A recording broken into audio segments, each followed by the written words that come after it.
Direction distance का सबसे ज़्यादा जो ट्रेंड आजकल चल रहा है वो इस टाइप के क्वेश्चंस का चल रहा है, जिसमें आपको सापेक्ष दूरी और दिशा ज्ञात करनी होती है।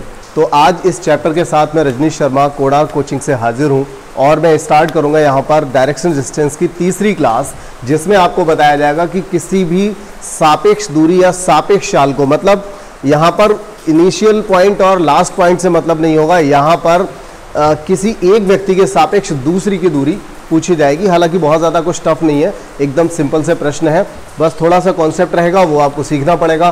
पिछली जो दोनों क्लासेस हैं अगर वो आपने ले रखी हैं तो इस क्लास में आपको कोई दिक्कत नहीं आने वाली।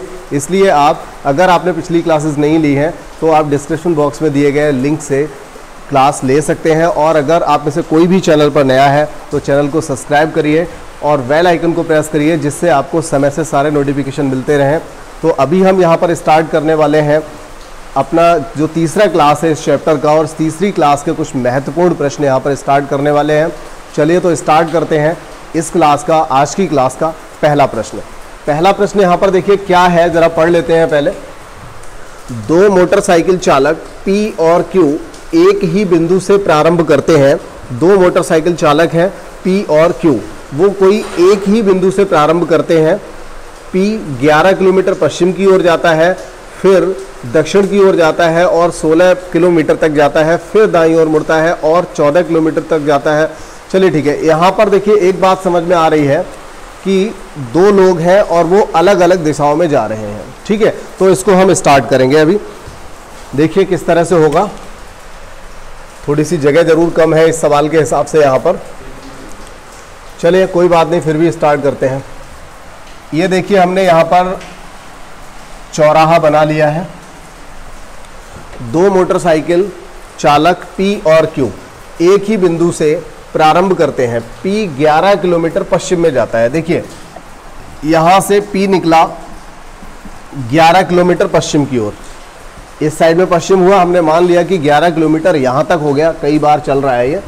11 किलोमीटर पश्चिम की ओर जाता है, फिर दक्षिण की ओर मुड़ जाता है और 16 किलोमीटर जाता है।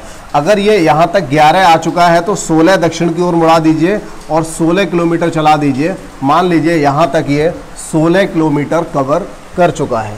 ठीक है, कोई दिक्कत तो नहीं। यहाँ तक दक्षिण की ओर मुड़ जाता है और 16 किलोमीटर जाता है, फिर दाईं ओर मुड़ता है और 14 किलोमीटर जाता है। देखिए इसको, अब ये नीचे की ओर जा रहा है, इसको हमें दाईं ओर मुड़ाना है और दाईं ओर जब मुड़ाएंगे तो ये कितना जाएगा, 14। अब सपोज कीजिए ये यहाँ तक आ चुका है, दाईं ओर मुड़ता है और 14 किलोमीटर जाता है। अब इसके बाद ये बात हो रही थी अभी किसकी, P की बात हो रही थी इस साइड में। अभी हमने इसको P को चलाया था, देखिए यहाँ पर दे रखा था। अब क्या होगा, इसमें Q चलेगा। ठीक है, Q चलना स्टार्ट करेगा। तो ये कह रहा है Q दक्षिण की ओर। अभी Q कहाँ पर है, अभी तो यहीं पर है, एक ही बिंदु से चलना स्टार्ट किया था, तो अभी Q यहीं पर है। अब Q जाता है दक्षिण की ओर 30 किलोमीटर। तो ये देखिए यहाँ से दक्षिण की ओर हमने 30 किलोमीटर तक Q को चला दिया है। 30 किलोमीटर चला दिया। इसके बाद क्या कह रहा है जरा देखते हैं। फिर अपने दाईं ओर मुड़ जाता है और 25 किलोमीटर जाता है। अब यहाँ से दाईं ओर मुड़ेगा और 25 किलोमीटर जाएगा, तो यहाँ तक आ गया। ठीक है, यहाँ पर आ जाएगा। आगे बोल रहा है P की स्थिति, यहां पर पूछा जा रहा है कि P की स्थिति, ठीक है, P की स्थिति से अब Q कहां पर है। तो आप देख रहे हैं कि यहां पर ये दोनों एक दूसरे के जस्ट ऊपर नीचे होंगे। क्यों होंगे, अगर ये 11 है और ये 14 है तो 11-14 मिलाकर के ये पूरी डिस्टेंस क्या हो गई, 25। तो ये भी 25, ये 25, इसका मतलब ये दोनों एक दूसरे के ऊपर ही होंगे, सीध में होंगे, एक ही रेखा पर होंगे। ठीक है, तो यहां पर आप कह सकते हो P की जो स्थिति है वो P की स्थिति से अगर देखा जाए तो अब Q कहां पर है। तो अगर हम यहां से खड़े होकर के देखेंगे तो Q कहां नजर आएगा, Q किस दिशा में नजर आएगा, दक्षिण दिशा में नजर आएगा। यही प्रश्न था। यहां पर देखिए मैंने नीले पेन से P को चलाया है और रेड वाले पेन से Q को चलाया, आपको साफ साफ नजर आ रहा होगा। सबसे पहले क्या बोला था उन्होंने कि Q जो है पश्चिम की ओर 11 किलोमीटर जाता है, उसके बाद में बाएं मुड़ जाता है या फिर दक्षिण की ओर मुड़ जाता है और कितना जाता है, 16 किलोमीटर जाता है। ठीक है, 16 चला दिया, 16 के बाद में फिर वो दाएं मुड़ जाता है और दाएं मुड़ करके 14 चलता है, तो मान लीजिए P यहाँ पर आ जाता है और इसके बाद P अपने उसी इनिशियल पॉइंट से, उसी प्रारंभिक बिंदु से चलना प्रारंभ कर देता है और वह 30 किलोमीटर दक्षिण दिशा में आता है। यहाँ पर आने के बाद वह दाईं ओर मुड़ जाता है, दाएं मतलब पश्चिम की ओर जाएगा यहाँ पर, तो पश्चिम की ओर 25 जाता है। तो ये इस तरह से घूम घूम के यहाँ तक ये 25 तक पहुंचा, ये सीधा 25 जाएगा। तो इस तरह से ये एक दूसरे के ऊपर नीचे हो जाएंगे। और डायरेक्शन पूछी गई है कि बताइए P की स्थिति से, मतलब अगर P के पास जाकर के देखें, अगर P देखे कि Q कहां पर है, तो P के हिसाब से अगर Q की तरफ देखा जाएगा तो कहां पर होगा, दक्षिण दिशा में। ठीक है, तो ये इसका आंसर हो गया दक्षिण दिशा। जिसको भी नोट करना है कर लीजिए, मुझे ये इरेज करना पड़ेगा, जगह कम है, स्क्रीनशॉट ले सकते हैं आप लोग।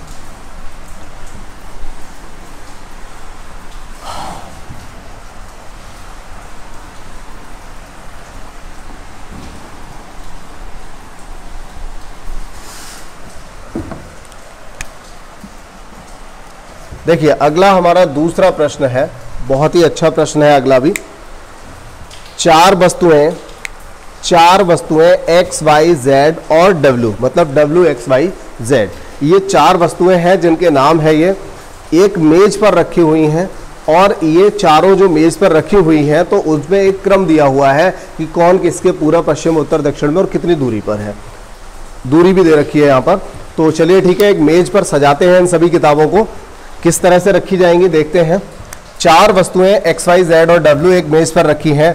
y के पूरब की ओर 10 सेंटीमीटर पर x है। तो सबसे पहले देखिए x कहां पर है, y के पूरब की ओर। तो सबसे पहले आपको पता होना चाहिए कि y कहां पर है। तो y को आप एक जगह पर रख दीजिए कहीं भी। हमने ये y को रख दिया। अब y के पूरब की ओर 10 सेंटीमीटर पर कौन सी किताब रखी हुई है, जिसका नाम है x वस्तु रखी हुई है। किताब नहीं, कोई वस्तु है। तो ये हो गई 10 सेंटीमीटर पर पूरब की ओर। बात आ गई समझ में। x कहां पर है, y से पूरब की ओर, मतलब y जहां भी है उससे पूरब की ओर 10 सेंटीमीटर पर कौन सी वस्तु रखी हुई है, जिसका नाम x है। इसके बाद z से पूरब की ओर 10 सेंटीमीटर दूरी पर, देखिए इसमें z तो है नहीं, कोई बात नहीं, आगे बढ़ते हैं। z से, लेकिन अगर मैं लिखने की कोशिश करूं यहां पर, z से पूरब की ओर 10 सेंटीमीटर दूरी पर, z से पूरब की ओर 10 सेंटीमीटर दूरी पर, किंतु x से दक्षिण की ओर, यह कहना चाहता है कि कोई एक वस्तु है। कौन सी है उसका नाम अभी नहीं दिया है, यहां पर नाम भी आ जाएगा। किंतु x से दक्षिण की ओर 15 सेंटीमीटर दूरी पर कौन सी वस्तु रखी हुई है, w रखी हुई है। मतलब वो ये कहना चाहता है कि जहां भी z है उससे तो 10 सेंटीमीटर पूरब की ओर, लेकिन x से 15 सेंटीमीटर दक्षिण की ओर कौन सी वस्तु रखी हुई है, जिसका नाम w है। तो अब हम रख सकते हैं यहां पर, यहां से 15 सेंटीमीटर नीचे आएंगे तो यहां पर आ जाएगा w, और इससे 10 सेंटीमीटर डिस्टेंस पर यहां पर कौन सी आ जाएगी, ये आएगी z। अब देखिए वही बात जो अभी हमने पढ़ी थी वो बात यहां पर पूरी तरह से फिट हो गई है। कैसे, z से पूरब की ओर 10 सेंटीमीटर दूरी पर तथा x से दक्षिण की ओर 15 सेंटीमीटर दूरी पर जो वस्तु रखी हुई है उसका नाम क्या है, w है। तो देखिए इस तरह के सवालों में जो सापेक्ष दूरी वाले होते हैं थोड़ा सा थ्योरी का खेल होता है, कॉमा का भी खेल रहेगा यहाँ पर, तो कहीं भी मिस्टेक मत कर देना, बहुत ही ध्यान से सवालों को करना। और जब एक बार अच्छे से प्रैक्टिस हो जाएगी तो एग्जाम में दिक्कत नहीं आने वाली। यदि z की दूरी y से 15 सेंटीमीटर हो, उसका कहने का मतलब है कि ये 15 सेंटीमीटर दूरी पर ही हो, मतलब इस तरह से एक ये रेक्टेंगल टाइप का बना रहे हैं। ऐसा नहीं है कि z इधर को है या ये इधर को है, तो इस तरह से नहीं है, सीधी सीधी डिस्टेंस दे रखी है। चलिए इतनी बात अगर दे दी है तो ये कह रहा है अगर ये 15 सेंटीमीटर दूरी पर हो तो z के उत्तर पूर्व में कौन सी वस्तु है। तो z के उत्तर पूर्व, अब देखिए आप यहां पर z पर खड़े हुए हैं, z पर खड़े हुए हैं और यहां से देखेंगे उत्तर पूर्व किस दिशा में है। तो उत्तर पूर्व यानी ये पूर्व और ये उत्तर, तो आपको नजर आएगा कि उत्तर पूर्व में कौन सी किताब है या कौन सी वस्तु रखी हुई है, तो उसका नाम क्या है, x। बताओ, अच्छा बात समझ में आ गई, सभी लोगों को क्लियर हो गया। चलिए ठीक है, तो ये दूसरा प्रश्न भी आपका हो चुका है और इसके बाद हम यहाँ से तीसरा प्रश्न लेते हैं। और तीसरा प्रश्न जो दिया है, देखिए इसमें ABCD दे रखा है। ए बी के पश्चिम में स्थित है। चलिए सीधा स्टार्ट करते हैं इसको। ए बी के पश्चिम में, तो V कहीं पर तो होगा, हमने मान लिया ये B है, और A कहाँ पर है, B के पश्चिम में है, तो V के पश्चिम में A है। डिस्टेंस नहीं दी हुई है, कोई बात नहीं, थोड़ा थोड़ा दूरी पर मान लेते हैं, बराबर बराबर लगभग। जब ये नहीं दिया होता है ना कि 10 सेंटीमीटर या 20 सेंटीमीटर, तो लगभग इक्वल डिस्टेंस माना जाता है, बराबर बराबर दूरी मान लेते हैं, आंसर आ जाएगा। तो देखिए A कहाँ पर है, B के पश्चिम की ओर, और C A और B के बीच में उत्तर में है। C कहाँ पर है, A और B के बीच में उत्तर में स्थित है, इन दोनों के बीच में, तो यहां पर होना चाहिए C A और B के बीच में उत्तर में, इन दोनों के लगभग बीच में उत्तर की ओर यहां पर होगी। तो इसमें डायरेक्शन जो है उपदिशाएं यहां पर रहेंगी, कोई बात नहीं, आगे बढ़ते हैं। D B के ठीक दक्षिण में, D जो है B के ठीक दक्षिण में है, ये भी हो गया। तथा B की लाइन में, तथा B की लाइन में, दोबारा पढ़ते हैं, D B के ठीक दक्षिण में है, D जो है B के ठीक दक्षिण में है, ठीक है, तथा B की लाइन में है, तो ये B की लाइन में तो होगा ही, जब ठीक दक्षिण में है। C की किस दिशा में B स्थित है, तो C की किस दिशा में B स्थित है, तो यहां से तो भाई ऐसा लग रहा है C की किस दिशा में B स्थित है, तो D का तो कोई मतलब ही नहीं है यहाँ पर, आंसर आपको सिर्फ यहीं से मिल जाएगा। अगर हम C से देखें, C की किस दिशा में B स्थित है, तो यहाँ से ये पूरब रहेगा, ये दक्षिण हो जाएगा, तो ये जो दिशा रहेगी वो हो जाएगी दक्षिण और पूरब। देखिए जितना सवाल लिखा हुआ है उसके अकॉर्डिंग तो यही रहेगा। एक बार दोबारा पढ़ लेते हैं, थोड़ा सा ऑड सा लग रहा था ये सवाल, क्योंकि यहाँ पर B की जो बात दी हुई है ना कि B के दक्षिण में D है, और इसका कोई मतलब भी नहीं निकला यहाँ से। चलिए एक बार और देख लेते हैं, क्या दिया हुआ था कि A B के पश्चिम दिशा में है, तो देखिए A जो है B के पश्चिम दिशा में हो गया, C A और B के बीच में लेकिन उत्तर में, कहने का मतलब इन दोनों के बीच में है लेकिन ऊपर की साइड में, ठीक है ना। चलिए, और इसके बाद लिखा हुआ है D B के दक्षिण दिशा में है, D B के ठीक दक्षिण में, तो D जो है वो B के ठीक दक्षिण में हो गया, कोई बात नहीं, तथा B की लाइन में है। C की किस दिशा में V स्थित है, तो अगर C से देखें तो किस दिशा में V स्थित आएगा, स्थित नजर आएगा, तो वो दिशा हो जाएगी आपकी दक्षिण पूरब। ठीक है, यहां तक कोई दिक्कत नहीं है, समझ में आ गया होगा। चलिए दक्षिण पूरब आंसर हो गया। इसके बाद देखते हैं अगला। देखिए हमारा जो चौथा प्रश्न है, इस टाइप का प्रश्न पहले भी पूछा जा चुका है, और ऐसे मैंने यहाँ पर 2 प्रश्न लिए हुए हैं, चौथा और 5वां। ऐसा प्रश्न पूछा गया है अभी रिसेंटली एग्जाम्स में। तो यहाँ पर आप देखेंगे 4 खिलाड़ी PQRS एक खेल खेल रहे हैं। एक खेल के मैदान में कुछ इस प्रकार है कि Q P के पूरब में है। देखिए P मान लीजिए यहाँ पर है, तो Q कहाँ पर होगा, P के पूरब में। तो P के पूरब में कौन हो गया, Q।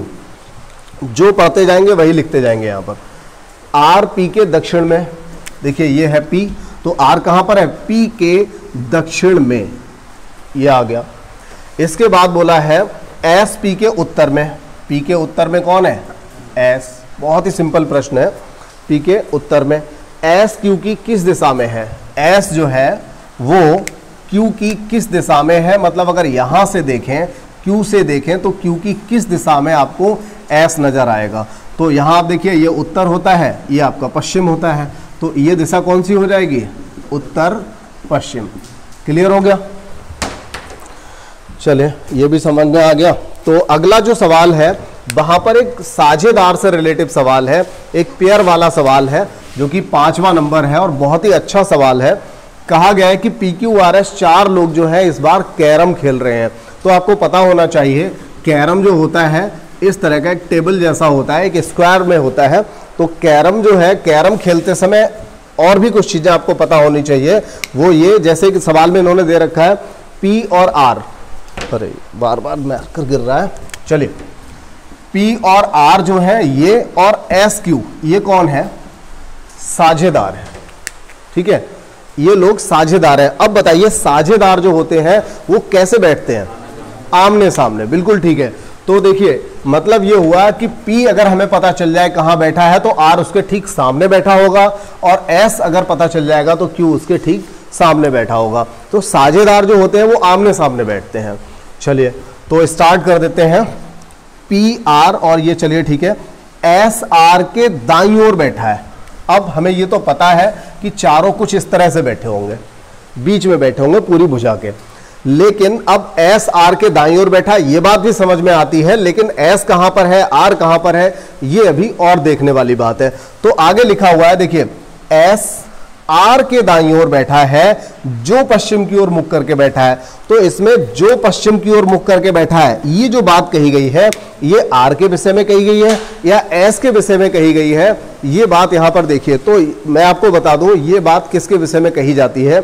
जैसे उन्होंने क्या बताया, S R के दाईं ओर बैठा है। S कहां बैठा है, R के दाईं ओर। तो S का तो निश्चित हो गया, वो कहां बैठेगा, R के दाईं ओर। ठीक है, अब S का क्लियर हो गया। तो अब ये बताओ भाई R कहां है। तो आगे जब वो जो कहता है तो हमेशा दूसरे के लिए कहता है, मतलब R के लिए कहता है। ठीक है, तो R के लिए कहेगा यहां पर। तो R कहां बैठा है, पश्चिम की ओर मुख करके कौन बैठा है, R बैठा है। तो अगर पश्चिम में मुंह करके बैठेगा इसका मतलब वो पूरब दिशा में जाकर के बैठेगा, क्योंकि जब खेल खेल रहे होंगे तो सबका चेहरा कहां होगा, अंदर की ओर होगा, सबका चेहरा अंदर की ओर होगा। तो R यहां बैठेगा तभी तो इसका चेहरा पश्चिम की ओर जाएगा। और अगर R यहां बैठा है तो हमें यह पता है कि R के दाईं ओर कौन बैठेगा, S बैठेगा। और जब इसका चेहरा अंदर की ओर होगा तो दायां हाथ इस साइड में हो जाएगा। क्लियर हो गया।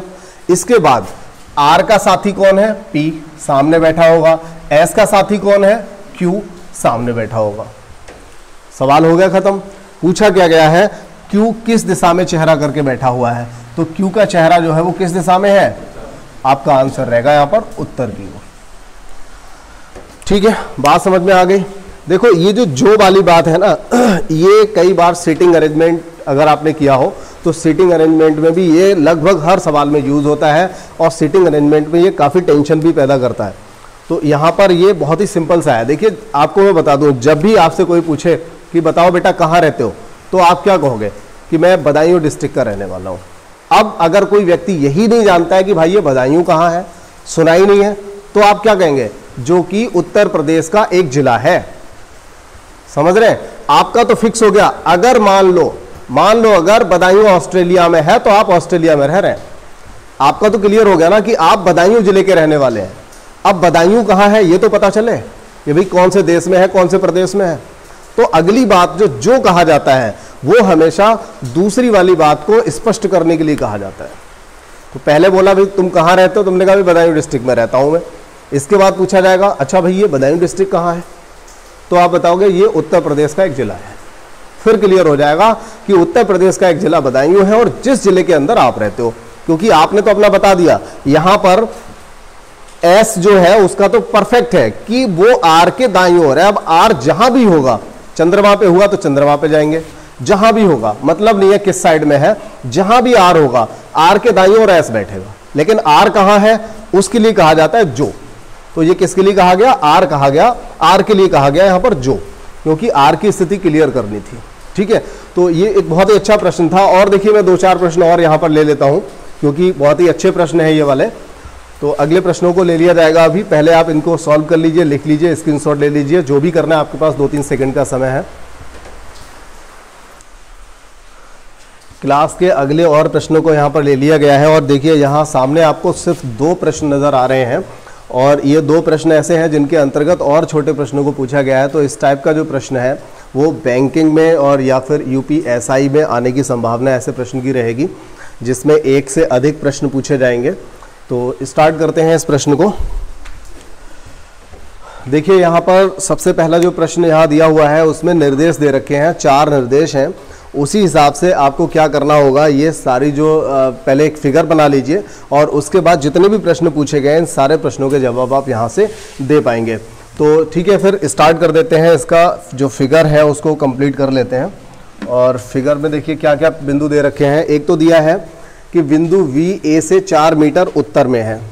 बिंदु V जो है वो A से 4 मीटर कहां पर है? उत्तर में। ठीक है, तो बिंदु V जो है वो A से 4 मीटर उत्तर में आपको नजर आ रहा होगा। बिंदु E, एक फोन आ रहा है, तो यहां से हम क्या कर रहे थे, बिंदु V A से 4 मीटर उत्तर में है, ये हमने यहां पर लिख लिया है। और देखिए बिंदु E बिंदु V के 8 मीटर पूरब में है, तो बिंदु V से 8 मीटर पूरब में नजर आ रहा है बिंदु E। तो इन सबको लगा लीजिए, उसके बाद बहुत ही सिंपल रह जाएगा, सारे प्रश्नों का जवाब, बहुत ही इजी प्रश्न पूछे जाते हैं। बिंदु C A के 5 मीटर पूरब में है, तो A से 5 मीटर पूरब में है बिंदु C। ठीक है, बिंदु C जो है A से 5 मीटर पूरब में है, ये हमने यहां पर लिख लिया।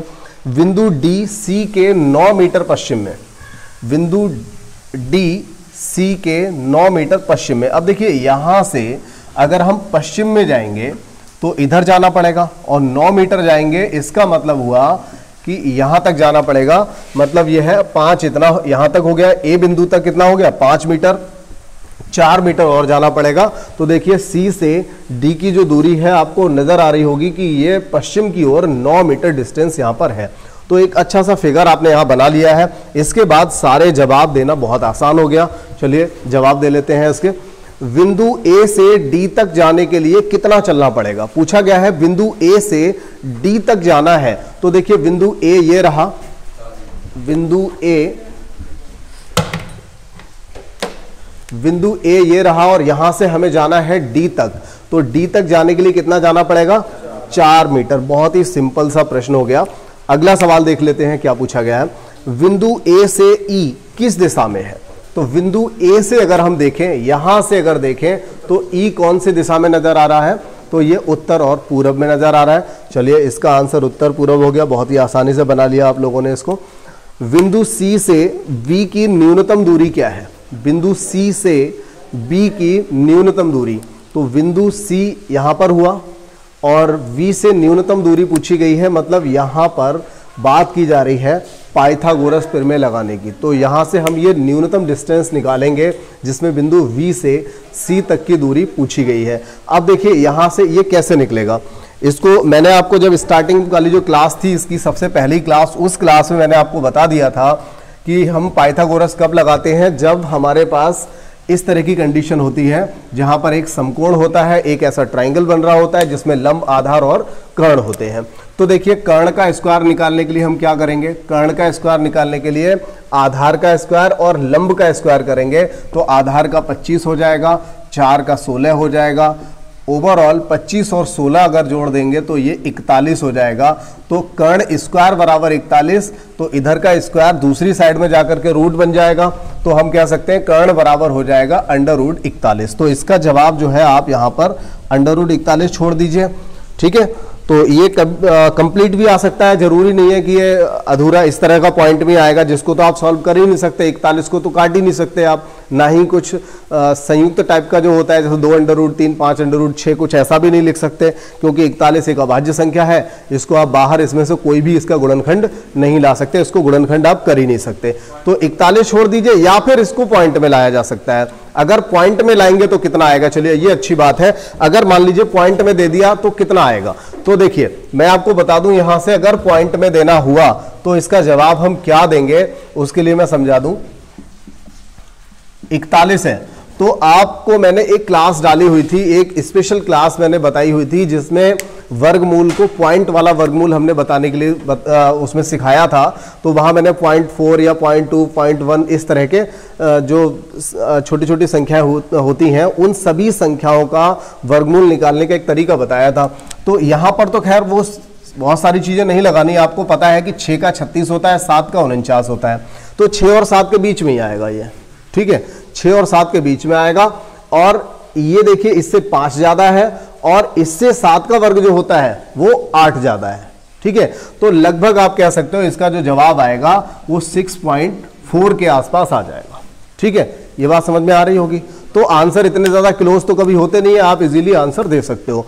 देखिए 5 का क्या, 6 का क्या होगा 36, तो 36 से ये कितना ज्यादा है 5, जबकि 41 से 7 का वर्ग कितना ज्यादा है 8 ज्यादा है, तो लगभग ये 6.38 या 37 या 6.4 भी लिख दोगे, कोई दिक्कत नहीं है, क्योंकि आंसर इतने ज्यादा क्लोज नहीं होंगे जहां आप जवाब ना दे पाओ। ठीक है, तो वैसे भाग विधि से भी निकाल सकते थे, दशमलव के 10 अंकों तक चाहो 10 अंकों तक एक्यूरेट निकाल सकते हो, लेकिन जरूरत क्या है हमें, मतलब अपना जवाब देने से, और जवाब आप दे सकते हो, सही जवाब आपको मिल जाएगा।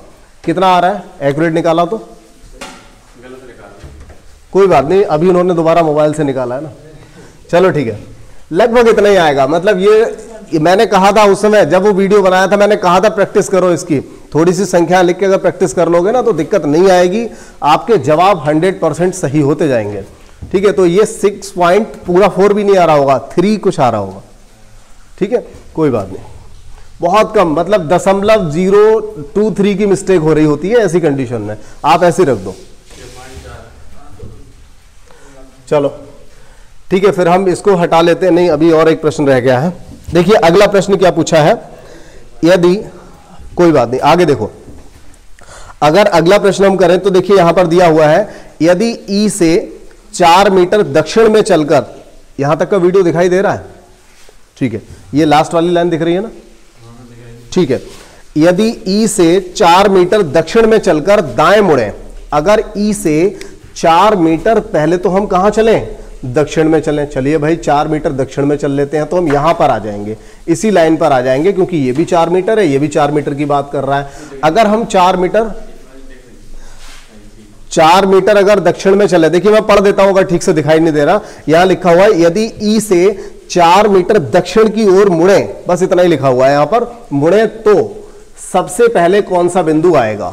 तो अगर हम यहां पर 4 मीटर चले और फिर कहां मुड़ जाएं, दाएं मुड़ जाएं, चलकर दाएं अगर मुड़ जाते हैं तो सबसे पहले कौन सा बिंदु आएगा, तो सबसे पहले आपको नजर आ रहा है यहां पर सी वाला बिंदु आ जाएगा। ठीक है, तो ये यहां पर सिर्फ इतना ही प्रश्न इसमें पूछे गए थे, और इसके बाद हमने एक अगला प्रश्न लिया है और उसमें भी 4 प्रश्नों को पूछा गया है, उनको कर लेते हैं।